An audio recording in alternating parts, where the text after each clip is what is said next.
Last week on the channel, you may well have seen me unveil and build in a time-lapsed fashion the LEGO Marvel Sanctum Sanctorum, and this was an absolute marvel, pun very much intended. The build itself was a really fun process. I very much enjoyed doing the modular style buildings, and I'll certainly be looking to acquire the LEGO Marvel Modular Collection. The interior is absolutely scattered with little Easter eggs and knickknacks, and we'll get onto those in the latter half of the video, but I want to focus on the exterior of the building to begin with, and indeed the surrounding pavement. There are some really nice elements used around the pavement, including those trees you can see at the front there, with plenty of different leaf elements and some piping for the trees, and I really like the sand green colour, of course synonymous with the sanctum, along with that big window plate that you can see at the front. There's also in shot a garbage bin, as well as a lamppost and a newspaper box. And on the very back of the set you can see great use of sticker element with that Captain America poster, as well as the graffiti that you can see on the back there. Great use of the grill piece there as well for the vents on the very back of the building. As we move to the front of the building, you can see the little grate pieces that create a windowsill effect on the sand coloured windows. Really nice use of masonry brick as you move further up through the building. There are a ton of masonry bricks in grey and in that sort of nougat orange colour as well. Great use of circular trans orange pieces here as well to create the portal vortex, and it's used again on the side as well to show that alien effect. And with those pieces of piping and the eye, it creates the effect or the illusion of the full alien, as it were. So that is really nice. Good use of masonry again with these chimney pieces and a little bit of plant and foliage on the very top there. Even the extra detail on the very top shows the amount of care that went into this set, and that is the piece that I think of when I think of the Sanctum, and I'm sure I'm not alone in that. It's a lovely piece.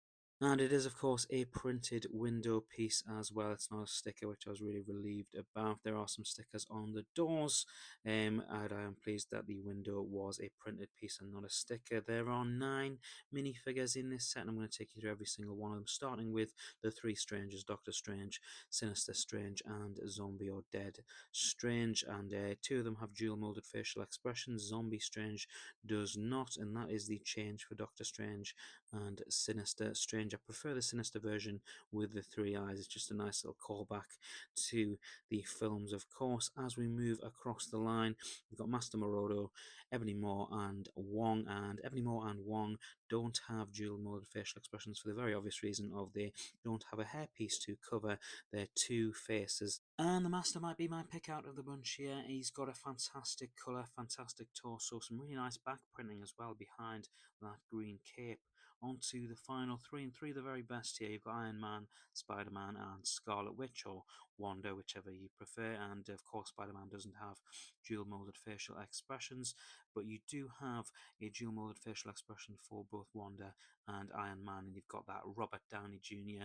iconic hairpiece as well to go on Iron Man. And as promised, I'll take you through the build now, starting with the ground floor. And anything that I do miss out, do go back and check the time-lapse videos where I cover some of the knickknacks, because I probably covered it in those videos. You can, of course, see the staircase, famous from the Sanctum. You've also got a nice clock element there, and good use of sticker tiles here with that photo of Strange and Wong in the corner. And you've also got the medical degree certificate for Doctor Strange. This is a fun little knickknack. It's a little fridge that goes in behind this staircase. I thought this was very fun. Again, good use of sticker on the inside of the fridge, and as you make your way up to the first floor, which of course fits on very nicely, you can see great use of tile, plate, and sticker to create that bookshelf and a whole host of knickknacks on the very top of the bookcase. And as you open the vortex door, you may remember the bricks with great pieces on the outside. Well, you can actually move those side to side to change the landscape or the dimension that you'll be traveling into there. And fun little added bonuses: those 3 images are the images used on the instruction manuals that you get, 1, 2, and 3. So I thought that was a really nice little touch. Onto the top floor now as well, and there are a ton of little trinkets on this particular floor. Nothing incredibly sort of valuable to write home about. You've got a chest there, you've got a little bit of weaponry on the wall as well as a skeleton frame. You've also got some cabinets that do have little things in. You've got a fire extinguisher in one of the cabinets, and that is the top floor, and that is the sanctum with its roof on. And I've got Spider-Man at the very top there, because the one thing that I absolutely love about this set is the ability to tell stories from the outside. And that's what I really wanted to do with this set when I have it on display. So we've got Wanda on the very top there. I haven't given her an enemy, as it were, to deal with, but I've got the Master leaning out with those clear pieces. I do have a second one, potentially for Iron Man, but I haven't quite decided what I'm going to do with that. We've got Sinister Strange down the sidewalk, and I will probably position him with his third eye on that one. We've got Doctor Strange with his weapon in hand, which I didn't show in the minifigure lineup, and you've got Iron Man there in his standoff with Ebony Maw. And as you come around the side of the building, what I've decided to do is to put Wong in the back guarding the Book of Cagliostro, and I like the fact that he's in that little vortex as well.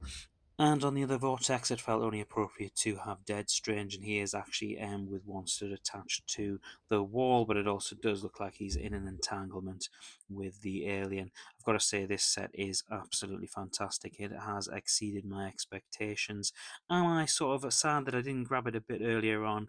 Potentially, but I am really pleased with the price I got it for. It was definitely worth the wait, and I will be looking forward to grabbing more Lego Marvel modular sets in the near future. We've still got a ton of Lego Marvel coming on the channel before the festive season, so make sure you're following or subscribed so you don't miss any Lego goodness coming in the next couple of weeks.